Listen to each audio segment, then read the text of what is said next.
आज नावळे आडोशी या ठिकाणी एक अत्यंत महत्त्वाची आणि विशेष ग्रामसभा पार पडली। गावातील संपूर्ण जे काही ग्रामस्थ आहेत, अगदी कामाची इतकी धावपळ असतानासुद्धा सर्व ग्रामस्थ अगदी जबाबदारीने या ठिकाणी उपस्थित राहिले। आपण पाहताय पाठीमागं भरपूर तरुणांचं या ठिकाणी उपस्थिती आहे। या तरुणांकडे पाहिल्यानंतर आपल्याला स्पष्ट दिसतंय की त्यांच्या समोर आज सगळ्यात मोठा जो प्रश्न आहे तो त्यांच्या भविष्याचा आहे, असं या ठिकाणी त्यांच्या या सगळ्या उपस्थितीमधून आपल्याला स्पष्ट दिसते। खरं तर आजचा मुख्य विषय हा होता की या भागामध्ये आडोशी या ठिकाणी जो अदानी प्रकल्प पंप स्टोरेज प्रकल्प होऊ घातलेला आहे, तर या प्रकल्पाविरोधामध्ये एकमुखाने आणि एक दिलाने उभं राहून संघर्ष करावा, अशा प्रकारचा खरं तर आजचा हा विषय होता। मला असं वाटतं की याच्या संदर्भामध्ये आपण जर पाहिला तर हा केवळ आडोशीचा किंवा केवळ जुन्नरचा नाणेघाटाचा प्रश्न नाही आहे।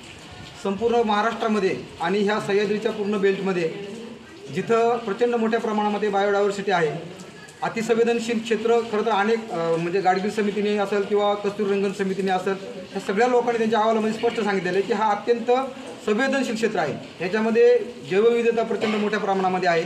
महाराष्ट्राचा हा भाग खरं तर श्वास आहे, असं त्या दोन्ही तज्ज्ञ समित्यांनी सांगितलेलं आहे। सगळे एकत्र येऊन या प्रकल्पाला विरोध हो 100% सोबत 100%। लांडे साहेब तुम्ही दोघं सोबत मग समाजासाठी सगळे एकत्र आम्ही सगळे नाही सूरजभाऊ, आम्ही सगळे सोबत आहेत। इथं कुठलाही लांडे साहेब किंवा वाजगे साहेब किंवा संजय साबळे किंवा आदिवासी बिगरावती हा प्रश्नच नाहीये। मी मगाशी तुम्हाला ते सांगतोय की हा जीवन मरणाचा प्रश्न आहे। हा प्रश्न महाराष्ट्राच्या श्वासाचा आहे।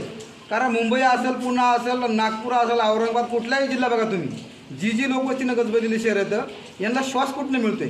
तो श्वासच या सह्याद्रीमधून मिळतोय तो।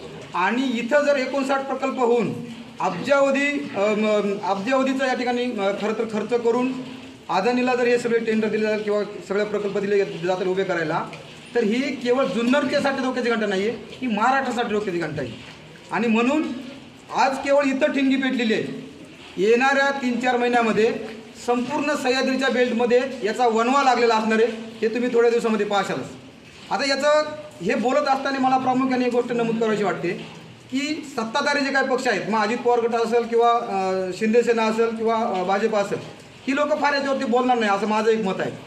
परंतु इथं जे काही विरोधी पक्षनेते आहेत किंवा विरोधी पक्षाचे लोक आहेत, समजा आदित्य ठाकरे असेल, राज ठाकरे साहेब असतील, त्याच्यानंतर काँग्रेसचे आपले सपकाळ साहेब असतील, या मंडळींनी खरं तर याच्यावरती रान पेटवणं गरजेचं आहे।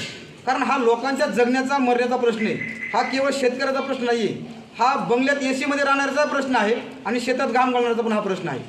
त्याच्यामुळं ह्याच्यावरती ह्या सगळ्या पक्षाच्या लोकांनी अगदी जिथं जिथं प्रकल्प होतात तिथं सुद्धा आपल्या कार्यकर्त्यांना अलर्ट करून तिथं सभा घेऊन मिटिंग घेऊन जनजागृती करणं गरजेचं आहे। सगळे भाऊ या ठिकाणी जुन्नरचे माजी आमदार आले, त्यांनी जाहीर पाठिंबा दिला। देवराम लांडे राष्ट्रवादी काँग्रेसचे, त्यांनी जाहीर पाठिंबा दिला। सुरेश भाऊ वाजगे सामाजिक समाजसेवक आहेत, त्यांनी जाहीर पाठिंबा दिला। नाही, स्वागत आहे या गोष्टीचं। खरं तर हे असंच होणं गरजेचं आहे। कारण अंतिमतः म्हणजे मरतानी कोणी राष्ट्रवादीचा, शिवसेनेचा, काँग्रेसचा किंवा कोणी एखाद्या कम्युनिस्टांचा असं नाही मारणार, तो माणूस म्हणूनच मारणार आहे। आणि त्याचा श्वास गेल्यानंतर तो काय करणार? त्याच्यामुळे इथं कोण पाठिंबा देतोय, कोण नाही ज्यांना पाठिंबा दिला त्याच्या अर्धा काहीतरी म्हणाले सत्तेचे लोक पाठिंबा देत नाही। हां, नाही, मला त्यांना तेच सांगायचे की मरतानी तर तुम्ही पण मारणार आहे। त्याच्यामुळे तुम्ही आज जरी कोण म्हणतात मी सत्तेतला आहे, मी भाजपातला आहे, मी सेनेतला आहे, मी राष्ट्रवादीतला आहे, परंतु अंतिमतः तुम्ही सगळेच मारणार, ह्याच्यात कोणी विरोधक किंवा हे मारणार नाही येतं। त्याच्यामुळे माझं स्पष्ट म्हणणं नेमका काय आहे आता याच्यामध्ये काय झालेलं आहे की जवळजवळ महाराष्ट्रामध्ये म्हणजे जे काय सोलर ऊर्जा आहे याच्याकडनं जवळजवळ 31,000 वॅटची मागणी आत्तापर्यंत केली जातेली आहे।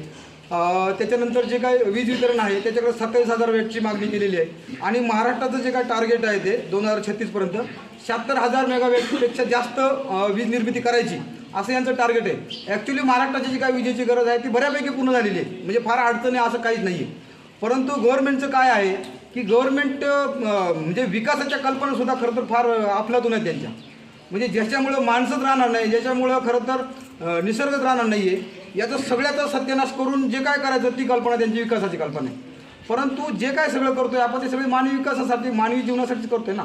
सूरज वाजगे 9 तारखेला जुन्नरला उपोषण करणार आहे, देवराम लांडे पण त्यांच्या सोबत बसणार आहे, तुम्ही सुद्धा त्यांच्या सोबत उपोषणाला बसणार का? 100% मी तर उलट हे सांगत की ह्या भागातलेच नाही तर तालुक्यात जेवढ्या काय ग्रामपंचायती येतं आपण ठरवून घ्या की 2 दिवस ह्या पहिल्या दिवशी कोण येणार, ह्या दुसऱ्या दिवशी कोण येणार आणि ते जितक्या दिवस चालू तितके दिवस चालतं सुरत भाऊ, काही प्रॉब्लेम नाही आहे. आपण 50-50 100-100 लोकांचे ग्रुप्स करू आणि ते तिथं जोपर्यंत सुनावणी रद्द होत नाही, जोपर्यंत हा प्रकल्प त्या ठिकाणी रिटर्न होत नाही तोपर्यंत आपण याला संघर्ष करावं. आणि हे करण्यासाठी तालुक्यातल्या सगळ्याच पक्षाच्या, सगळ्याच पर्यावरण प्रेमी लोकांना आणि विशेषतः तरुण वर्गाला, आत्ता आपण दिल्लीचं जंतर मंतर जनजींची जी काय ताकद आहे ती जनजीची ताकद आपण पाहिलेली आहे. आणि अगदी हाकेच्या अंतरावरती आमच्या जुन्नरमधील जो काय तरुण बांधव आहे तो अगदी स्वतःला म्हणजे ज्यावेळेस खरं तर सगळ्या कामामधून शिनामधून ज्यावेळेस माणूस वैतागला जातो तो स्वतःचं मन हलकं करण्यासाठी पहिल्यांदा इथे येत असतो. तुम्ही सगळे एक जीवन एकत्र 100% एक जीवन एकत्र येणार. आदिवासी एकजुटीचा